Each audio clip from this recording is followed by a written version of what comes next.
Makanya nanti saya sampaikan pada Anda, amalan-amalan ini kalau Anda kerjakan ke saat Anda sedang gelisah, itu memberikan ketenangan. Begitu akan mengerjakan sesuatu, dirinya sudah berdoa, mohon-mohon. Bahkan saking hebatnya, ada orang yang bahkan saat akan dia mengerjakan sesuatu, Allah lebih cepat mengingatnya dibandingkan dia sebelum menyebut nama Allah.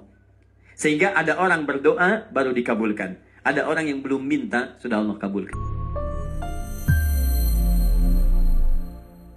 Begitu selesai misalnya, salat, Astaghfirullah, astaghfirullah, astaghfirullah. Allahumma antas salam, minkas salam, tabaraka ya dzal jalali wal ikram. La ilaha illallah wa la syarika lahu, lahul mulku wa lahul hamdu wa huwa ala kulli syai'in qadir. Selesai, doa, pulang.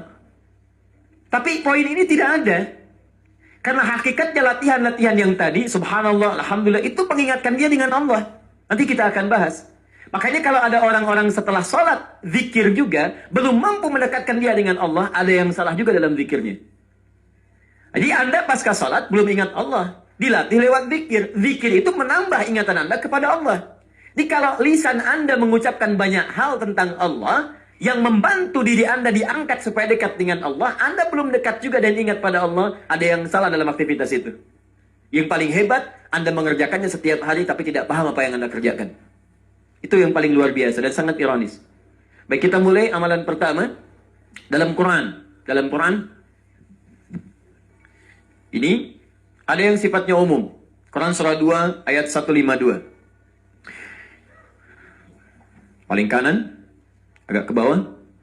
Fadhkuruni adzkurkum. Ada ayatnya? Maka berzikirlah Anda kepada saya. Ingatlah kepada saya. Berzikirlah kepada saya. Adzkurkum, maka saya pun akan ingat dengan kamu. Awas, ini kaidah pertama. Orang yang zikir kepada Allah, yang selalu ingat dengan Allah, maka Allah pun akan mengingat dia. Saya kalau ingat Anda, saya telepon Anda, saya doakan Anda, dan kita berbincang, bukankah Anda akan ingat dengan saya pula?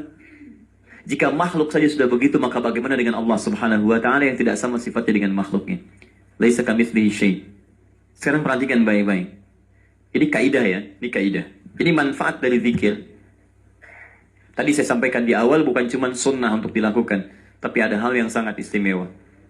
Pertama, Allah meminta kita untuk berzikir. Zikirlah kepada saya dengan amalan-amalan tertentu. Fokus.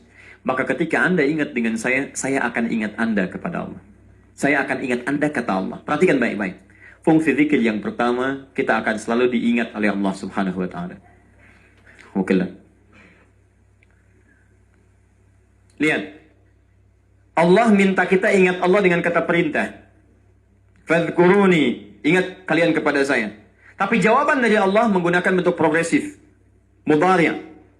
Dalam bahasa Inggris bisa present, continuous, dan future. Baik itu sekarang, terus berlangsung atau bahkan kapanpun. Selalu. Ya, selalu, always, tidak pernah, never. Nah ini. Nah itu indah. Saat Anda sulit, ketika Anda diingat oleh Allah, maka kesulitan itu akan segera hilang. Saat Anda punya persoalan, Anda diingat oleh Allah, maka ketenangan diberikan pada diri Anda. Makanya ada orang-orang, mohon maaf, bukan tidak punya masalah. Bahkan masalahnya lebih banyak daripada orang lain. Cuman karena dia diingat oleh Allah, maka sebelum dia alami masalah itu, dia diringankan oleh Allah subhanahu wa ta'ala untuk menghadapinya. Dilapangkan hatinya. Ada seorang anak muda konsultasi pada seorang syekh yang tinggal di tepi danau. Danaunya bagus, airnya jernih dan bisa diminum. Segar. Ketika datang anak muda itu membawa persoalan yang sangat rumit. Konsultasi, berat, kelihatan dari beban dirinya. Begitu datang, syekhnya tidak menjawab. Diajaklah ke pinggir danau. Dibawa segelas air. Ya, dibawakan, kemudian dibawa segenggam garam. Itu yang paling menarik. Begitu setelah terjadi, diambil kemudian airnya. Setelah itu dimasukkan garamnya. Genggam yang pertama, diberikan kemudian, selesai. Tahan sebagiannya. Kata syekhnya, minum. Bingung orang ini. Asin syekh, minum aja dulu. Begitu diminum langsung dimuntahkan. Asin. Ah, seperti itu. Keluarkan semua airnya, lempar ke danau, lempar dengan garamnya semua ke danau. Begitu dilempar, diambil lagi kemudian air menggunakan gelas yang sama. Sekarang minum. Bagaimana rasanya? Segar, tawar. Itulah kondisi hatimu. Masalah sebesar apapun, kalau hatimu itu lapang seluas danau ini, maka kesulitan besar pun akan mengecil. Dan ringan dibawa dalam hidup. Tapi kalau hatimu hanya sesempit gelas ini, Maka segala yang terjadi pada dirimu sekalipun hanya sedikit dari garam itu akan terasa asin dalam hidup. Dan tidak akan nyaman terbawa dalam kehidupan. Sedangkan sifat Allah ketika mencintai dan mengingat seorang hamba, maka yang pertama Allah berikan akan melapangkan keadaan dirinya. Makanya Nabi Musa alaihissalam ketika akan berdakwah pada Fir'aun minta kelapangan hati. Rabbi syrahli sadri. Ya Allah tolong lapangkan hati saya. Sebab kalau sudah lapang, mau teriakan, mau cercaan, mau celaan itu gak akan berpengaruh. Dasar Musa begini, lapang aja ya terus. Tapi kalau hati Anda sempit, belum dicela, sudah mencela. Apa, mau nyela? Itu belum dicela tuh. Dan bangga kadang-kadang dengan celaan. Bapak kok marah Pak? Saya memang pemarah. Bangga dengan temperamentalnya. Saya memang pemarah, mau apa? Jadi ada sesuatu yang keliru. Tapi kalau hati kita lapang, dan Nabi Muhammad tuh Masya Allah, Nabi Musa minta dikabulkan. Nabi Muhammad tidak minta diberikan oleh Allah Subhanahu wa Ta'ala. Nabi Musa, Rabbi shrahli sadri wa yassirli amri. Nabi Muhammad belum minta turun ayat Alam nashrah laka sadrak. Nabi Musa, Rabbi shrahli sadri. Nabi Muhammad, Alam nashrah laka sadrak wa wada'na anka wizrak alladhi anqadha dhahrak. Muhammad, kami telah lapangkan hatimu. Sehingga dengan itu semua beban-beban yang kau pikul di pundakmu, berat seperti angkat barbel, itu akan terasa ringan dalam hidup. Nabi Musa minta diberikan, Nabi Muhammad belum minta, langsung diberikan. Kenapa? Karena puncak amalan Nabi Muhammad itu yang sulit disaingi oleh nabi-nabi yang lainnya. Dijamin surga, tapi masih tahajud sampai bengkak kaki dan sebagainya. Dekat dengan Allah, zikirnya kepada Allah dalam. Karena dalamnya itu belum minta sudah diberikan oleh Allah Subhanahu wa Ta'ala. Sehingga Nabi Isa menyebutnya bukan dengan Muhammad, tapi dengan nama yang lainnya, Ahmad. Quran surah As-Saff ayat 6 itu. Wa basyran bi rasulin ya'ti min ba'di ismuhu Ahmad. Aku berikan kabar gembira pada kaumku ya. Berikan kabar gembira padahal nabinya belum lahir. 600 tahun sebelum kedatangan Nabi sudah mengatakan pada umatnya, saya berikan kabar gembira akan lahir setelah saya, akan datang Nabi setelah saya. Bukan saya yang penutup, tapi Nabi setelah saya. Umumnya orang kasih kabar gembira itu saat dilahirkan. Hampir tidak ada misalnya orang jomblo langsung kasih kabar. Alhamdulillah, Masya Allah, saya kasih kabar gembira, punya anak, ya Allah. Kapan? Sudah ada, mana? Nanti setelah menikah. Itu jomblo sengketa namanya. Ya? Iya, nanti kita, jomblo dibagi 3 bagian. Jomblo syariah, jomblo fisabilillah, dan jomblo sengketa. Ya? Nanti lain waktu kita bahas. Untuk yang belum nikah. Taib. Apa yang disampaikan Ahmad, puncak zikirnya tinggi, lapang. Jadi, kalau hati kita benar zikirnya, maka lapang menjalani persoalan. Makanya nanti saya sampaikan pada Anda, amalan-amalan ini kalau Anda kerjakan ke saat Anda sedang gelisah, itu memberikan ketenangan. Makanya kalau Anda dalam setiap hari berzikir, tapi nggak pernah tenang dalam masalah, itu perlu ditanya. Zikirnya betul nggak? Nyambung nggak dengan Allah? Sebab pasti ada kelapangan itu. Kalau bikin ruwet, belum ada masalah, sudah bikin status. Kayaknya hari ini ada persoalan deh. Kayak persoalan belum datang sudah ditulis. Begitu muncul tuh kan, Allah apakah engkau gak sayang aku? Update di Facebook. Kenapa Jeng? Tanya sama orang lain. Ih gak nyangka ya, nyangka tuh. Banyak yang salah. Paham ya? Karena itu kita kembalikan.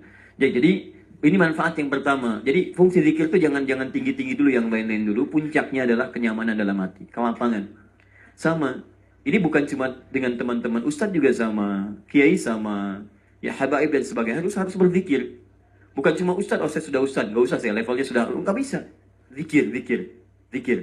Karena ustadz belum tentu tidak punya masalah, Bu. Masalah ustadz bisa lebih banyak daripada ibu. Tuh masalah ibu dipikirin ustadz juga. Ada pertanyaan, masuk kertas dan sebagainya. Ya, handphone sampai sakit, nggak bisa dipakai lagi gitu kan. Masuk itu. Tapi insya Allah, ketika kita membangun hubungan yang dekat, kita semua, baik Anda ustadz, Anda pengusaha, Anda apapun, maka akan ada kelapangan dalam jiwa. Itu yang pertama. Jadi tolong dievaluasi ya. Kalau selama ini kita berzikir tidak menghadirkan kelapangan dalam jiwa kita, ada sesuatu yang harus disempurnakan. Sekarang apa amalannya? Teruskan. Bisa baca Al-Quran. Kalau ini masih umum. Bisa baca Al-Quran. Karena Quran disebut dengan zikir. Quran surah 15 ayat 9. Inna nahnu nazzalna dzikra wa inna lahu lahafizun. Sungguh kami yang telah menurunkan Al-Quran sebagai zikir. hal yang mengingatkan kita dengan Allah. Makanya saat Anda baca Quran, Anda sedang berpikir. Lihat fungsinya Bu ya, Pak ya, lihat fungsinya. Tadi fungsi zikir yang pertama apa? Memberikan ketenangan kepada jiwa kan? Kelapangan dalam hati. Makanya ada rumus. Ketika Anda sedang gelisah, sedang tidak tenang, coba Anda berwudu, kemudian buka mushaf. Bacalah Quran itu.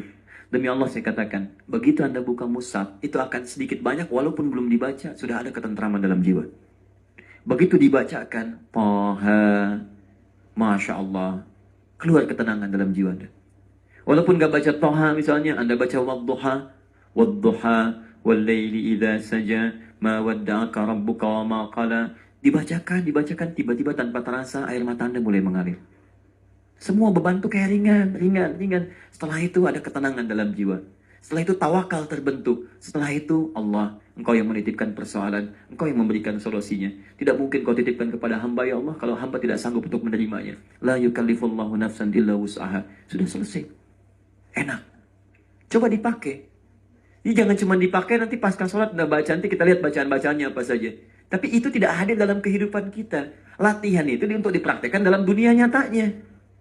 Makanya orang-orang yang training di perusahaan, bagaimana berhasil trainingnya ketika dia memulai pekerjaannya. Kita di training dengan amalan-amalan. Kapan itu berhasil? Saat kita menjalani prosesnya. Makanya ketika Anda berzikir, Anda diuji oleh Allah dengan masalah. Untuk membuktikan pada Anda bahwa zikir itu solusi. Jika kalau nggak ada persoalan dalam hidup, Anda tidak akan pernah mengerti. Rupanya ini fungsi zikir dalam kehidupan saya. Ya, Anda tidak akan merasakan nikmatnya zikir. Keindahan dalam zikir. Kadang-kadang kita butuh tanjakan untuk mengerti bahwa setelah itu ada turunan. Kadang-kadang kita mesti menghadapi masalah untuk tahu bahwa di balik masalah itu ada keindahan dalam kehidupan. Ada solusi. Kalau tidak pernah ada garamnya, tidak akan terasa enak sayur yang sedang Anda nikmati itu. Demikian dalam kehidupan. Makanya dalam rumah tangga itu ada yang disebut dengan sakinah. Apa itu sakinah?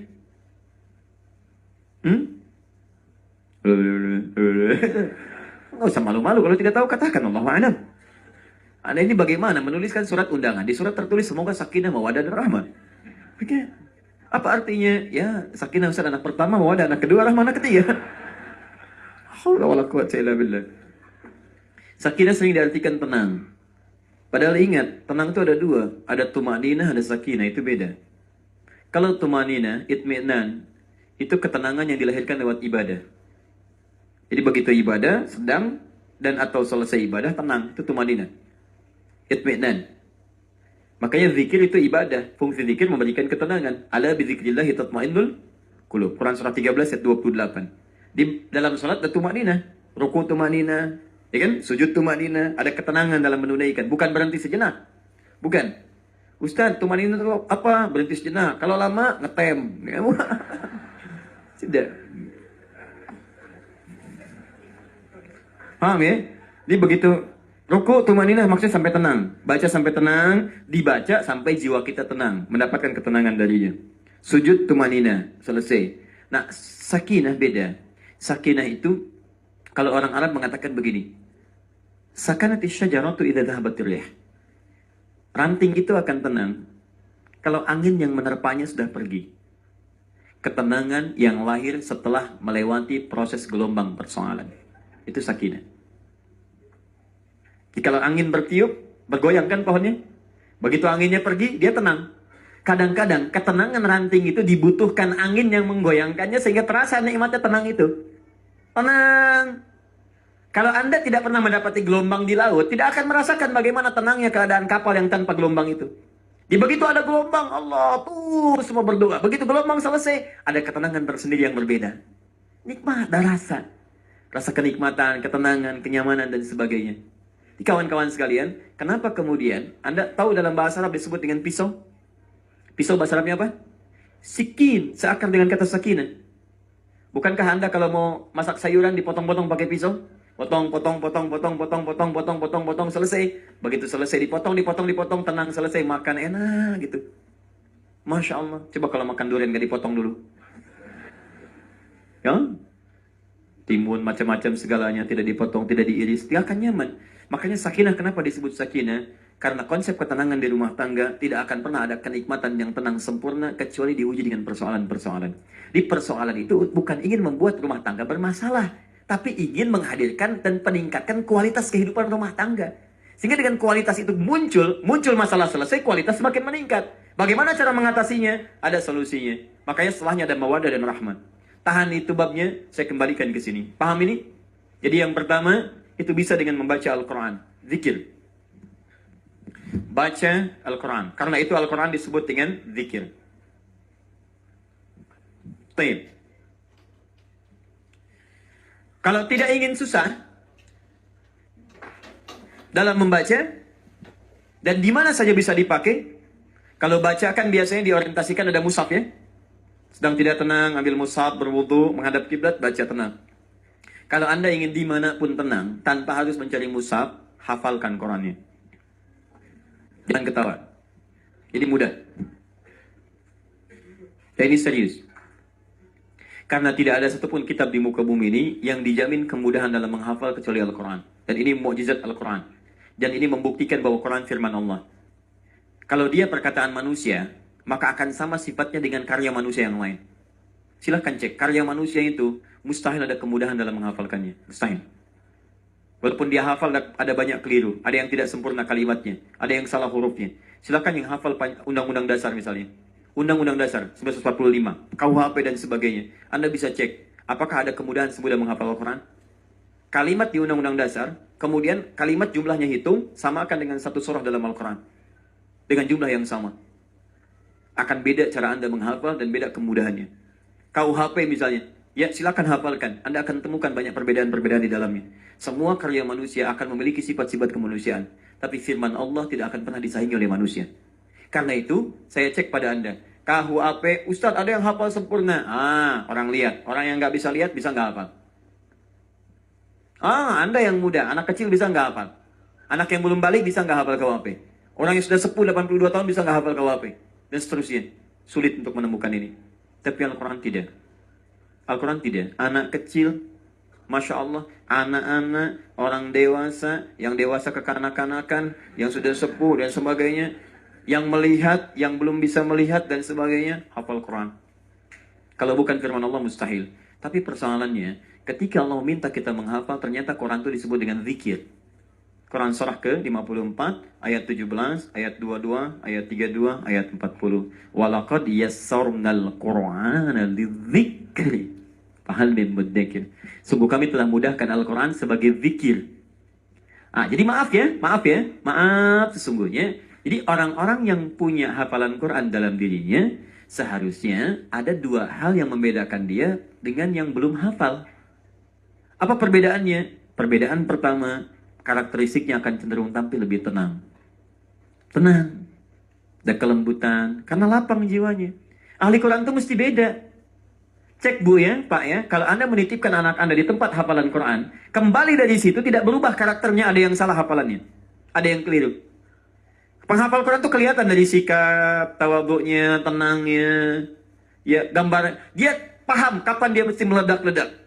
Kapan dia mesti mengeluarkan ketegasannya. Kapan dia mesti lembut, itu paham. Tapi yang paling utama, itu yang paling hebat. Ada ketenangan dalam dia bersikap. Lain.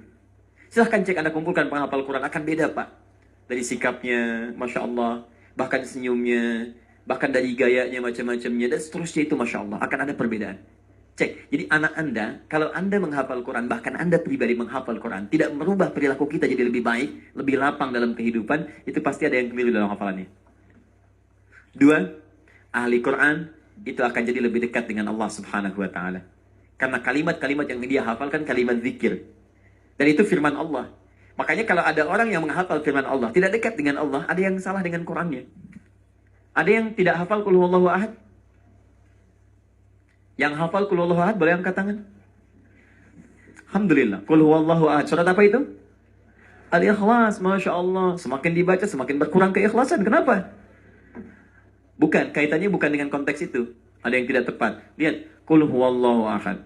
Orang yang benar-benar hafal sebagai zikir, katakan hanya Allah Tuhan yang ahad. Ahad, tidak ada yang lain. Dia akan katakan hanya Allah yang benar. Itu normal. Setiap keyakinan akan mengatakan Tuhan dia yang benar. Maka kita sebagai muslim meyakini hanya Allah Tuhan yang esa, nggak ada yang lainnya. Allahus Samad, tempat bergantung. Gak ada yang lain. Hanya Allah yang dipertuhankan, dinnya yang benar, din yang diridhoinya Islam. Selesai. Allah hanya satu Tuhan. Tidak ada yang lain. Maka orang yang hafal qul huwallahu ahad tidak akan mengatakan semua agama sama. Semua agama sama, cuman caranya beda-beda. Begitu dikuburkan gak mau dibakar. Tidak akan pernah mengatakan lisan orang yang al-ikhlas, lisan orang yang bertauhid, qul huwallahu ahad. Kalau benar menghafalnya sebagai zikir, maka dia akan kesulitan dan kaku lisannya untuk mengatakan semua agama sama. Kenapa? Karena hafalannya dikeluarkan dengan zikirnya. Takut lisannya keluar, takut, kaku, gak bisa dia ucapkan karena terhubung dengan Allah, zikir. Jadi kalau ada orang bisa menghafal qul huwallahu ahad tapi ringan mengatakan kata-kata tadi, maka Qur'annya tidak menjadikan dirinya sebagai zikir pada Allah Subhanahu wa taala. Ada yang salah dalam hafalannya. Dalam catatan kami itu bukan menghafal. Dia nggak hafal, dia cuma tahu. Dia cuma tahu. Jangankan dia yang tidak beriman pun bisa kemudian membacakan ayat itu. Itu persoalannya. Itu yang disebut oleh Al-Qur'an, iman tidak sampai pada jiwa ayat, cuma sampai pada di lisannya. Dan dia mengaku muslim tapi imannya nggak sampai kepada jiwanya. Itu ada di Quran surah ke-49 ayat 14. Ayat 14. Dan itu sudah terjadi di zaman Nabi. Qalatil a'rabu amanna. Ada sementara orang Arab mengatakan kami beriman. Qul lam tu'minu. Kata Allah, katakan Muhammad kalian belum serius imannya.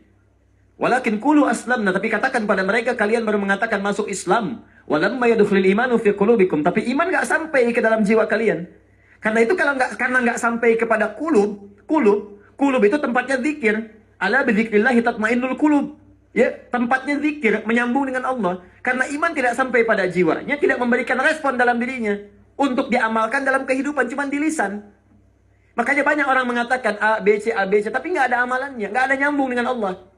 Ini sudah lama terjadi 15 abad yang lalu. Jadi kalau ada yang sekarang pengen ikut-ikutan, dia telat. Semua agama itu sama, Anda telat. Telat Anda, ketinggalan. 15 abad yang lalu sudah ada yang seperti Anda. Imannya cuma di lisan, gak sampai kepada jiwa. Dan kita doakan, semoga dia kembali. Allah berikan hidayah kepada ya Allah. Ya Allah, dia hidup dengan kami. Tolong jadikan kami bertemu juga di surga dengannya ya Allah. Berikan petunjuk. Dalam sujud Anda, begitu Anda sentuh dalam doa, mungkin cercah hidayah hadir dalam jiwanya. Dan tidak sedikit yang kembali. Ingat, kembali. Kami doakan. Saya doakan demi Allah, saya katakan, saya mencoba mendoakan yang disebut dengan homoseksual, yang lesbian, yang macam-macam, saya doakan. Dan tidak sedikit kemudian yang telepon, yang menangis, yang ingin berubah, yang minta dibimbing dan sebagainya. Ya, jadi mendoakan itu lebih mulia daripada mencela.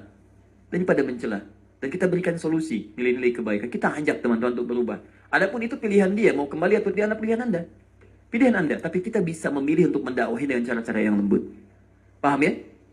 Ini bagian yang kedua. Jadi kalau Anda menghafal Quran, walaupun belum 30 juz, walaupun baru Al-Ikhlas, walaupun belum baru An-Nas, tapi perilaku kita menyimpang dari apa yang kita hafalkan, maka Quran itu belum jadi zikir dalam kehidupan kita.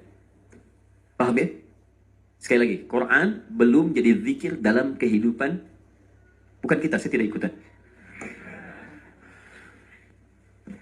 Ini bisa jadi doa atau kalimat thayyibah. Quran surah 7 ayat 205. Wadhkur rabbaka fi nafsika tadarruan wa khifatan wa dunal jahri minal qaul. Silahkan sebut Rabbmu dalam jiwamu, pada dirimu. Nafas itu bisa diartikan dalam jiwa, pelan, tenang. Bisa diartikan olehmu, dibacakan, baca. Tadarruan wa khifatan wa dunal jahri minal qaul. Dengan penuh kelembutan, ketawakalan, dan tidak perlu berlebihan sampai misalnya teriak-teriak dan sebagainya. Ya, tapi poinnya adalah ayat ini ingin memberikan gambaran pada kita bahwa doa menyebut Allah atau menyampaikan kalimat thayyibah itu bagian dari zikir. Ini dua. Bisa bentuknya doa, bisa dengan kalimat thayyibah. Kalimat thayyibah itu semua kalimat-kalimat, bacaan-bacaan yang bernilai baik yang ditujukan kepada Allah.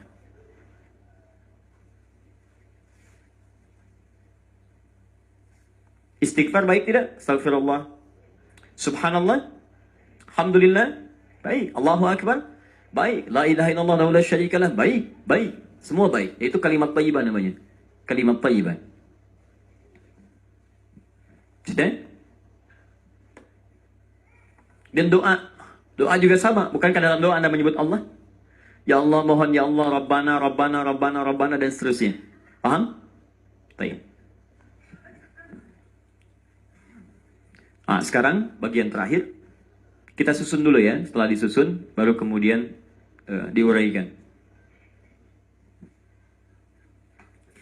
Jadi kalau kita lihat amalan-amalan yang melatih kita untuk hati kita tenang, terhubung dengan Allah, dan bisa memohon apapun kepada Allah, amalan itu disebut dengan zikir. Tadi amalan utamanya zikir, mampu mengingatkan kita dengan Allah sehingga kita diingat oleh Allah. Kalau sudah diingat, diberikan kelapangan hati sehingga mudah mengatasi persoalan. Nanti dengan amalan yang lain, ini dengan doa, akan lihat segala permintaan bisa cepat dikabulkan. Bahkan nanti orang yang biasa berlatih doa nanti ada pasca salat, ada tuntunan berdoa. Begitu Anda berdoa, kebiasaan itu terbawa dalam kehidupan. Jadi otomatis, begitu akan mengerjakan sesuatu, dirinya sudah berdoa, mohon. Bahkan saking hebatnya, ada orang yang bahkan saat akan dia mengerjakan sesuatu, Allah lebih cepat mengingatnya dibandingkan dia sebelum menyebut nama Allah. Sehingga ada orang berdoa, baru dikabulkan. Ada orang yang belum minta, sudah Allah kabulkan. Nanti kita akan lihat. Tadi seperti Nabi Muhammad, Nabi Musa berdoa, baru dikabulkan. Nabi Muhammad belum minta, diberikan. Nabi Musa, Rabbi syrahli, Nabi Muhammad, alam nashrah laka sadra. Nabi Musa, wa yassir li amri, Nabi Muhammad, wa nuyassiruka lil yusra. Dan seterusnya. Baik. Terus ini, salat. Quran surah 20 ayat 14. Salat. Itu juga zikir. Innani anallahu la ilaha illa ana fa'budni wa aqimis salata li dzikri. Allahu akbar. Saya Allah, tidak ada Tuhan selain saya, kata Allah, sembah saya. Jadi kalau orang menyatakan tidak ada Tuhan selain Allah, maka dia komitmen menyembah Allah. Makanya setelah syahadat ada salat. Itu komitmen menyembah. Jadi kalau orang syahadat gak pernah salat, ada yang salah dalam syahadatnya. Karena diikat, orang yang menuhankan Allah, maka komitmen menyembah Allah. Ma'budul haq. Jadi disebut Allah itu yang disembah. Allah itu namanya al-ma'bud al-haq. Yang satu-satunya yang disembah. Jadi kalau Anda mengatakan Allah Tuhan saya, tapi nggak pernah menyembah Allah, ada yang salah. Syahadat, ditulis di KTP, Muslim. Muslim itu patuh, siap menyembah. Tapi tidak pernah sholat. Ada yang salah. Ada yang salah. Yang masuk surga KTP-nya. Ya. Baik, orangnya tidak. Ada persoalan dalam dirinya. Jika memang Allah berkehendak dengan itu semua. Paham ya? Nah, kembalikan teman-teman ke sini. Salat disebut dengan zikir. Fa'budni, bagaimana cara menyembahmu ya Allah? Wa aqimis salata, tunaikan salat di zikri untuk menyembah, mengingat saya. Salat disebut zikir. Ingat, salat ketika disampaikan oleh Quran disebut zikir. Kenapa disebut zikir? Bahkan salat disebut puncak zikir karena menghimpun semua jenis zikir dalam salat. Lihat, kalimat thayyibah ada dalam salat. Begitu dibuka, Allahu Akbar, kalimat thayyibah. Subhanallah, Alhamdulillah, Allahu Akbar ada dalam salat. Bacaan Quran ada dalam salat. Orang yang nggak baca Quran tidak sah salatnya. Al-Fatihah bukankah Quran? Ya kan? Tapi itu rukun dalam salat. Kecuali dalam makmum, ada ikhtilaf di dalamnya. Doa ada dalam salat. Duduk di antara dua sujud, bukankah doa? Rabbighfirli warhamni wajburli, dan seterusnya doa. Jelas kan? Sampai akhir. Jadi kalau orang salat, mohon izin, kalau orang salat, kemudian tidak menghasilkan manfaat-manfaat zikir, itu yang harus dievaluasi dalam dirinya. Dan nanti ada salat pasca salat. Kita akan lihat. Ada salat pasca salat. Setelah salat zuhur ada salat lagi? Ada. Setelah salat isya ada? Ada. Tayyib. Ya, itu sesuatu yang nanti kita akan lihat. Nah sekarang, bagaimana cara mengurutkan itu semua? Apa dulu yang dimulai dalam amalan pasca salat? Apakah setelah salat langsung salat lagi? Apakah setelah sholat kita misalnya berzikir kalimat thayyibah dulu? Apakah Quran dulu? Apakah doa dulu? Mana di antara itu yang disusun oleh Nabi SAW atau menjadi pilihan untuk kita amalkan? Jelas di sini? Halo? Baik. Baik, kita lihat susunannya dulu. Satu, susunan standar. Standar ini artinya yang tidak banyak kegiatan-kegiatan lain yang harus dikerjakan. Sifatnya lebih tenang. Maka di antara susunannya, ini sudah saya tuliskan, hadis Muslim, nomor hadis 591, 593, 594, 597.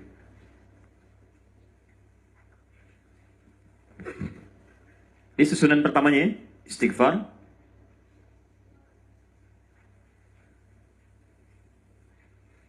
Latihannya 3 kali. Sudah? Teruskan. Ini bisa ada dua versi. Versi pertama yang Allahumma antas salam.